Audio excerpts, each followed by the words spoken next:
ushindi huu wa Yanga, kuna mambo mengi sana mtakuja kuyaona ya hovyo kwenye mechi za Simba.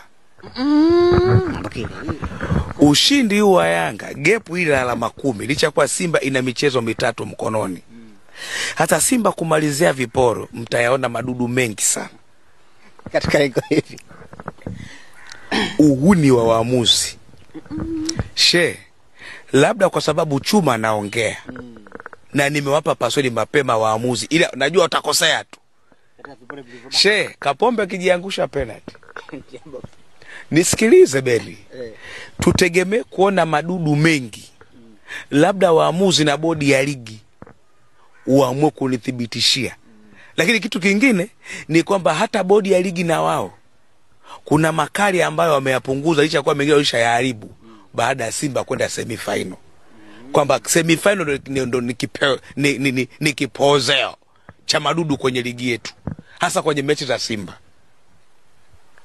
Unanipata vizuri? Kamata hii.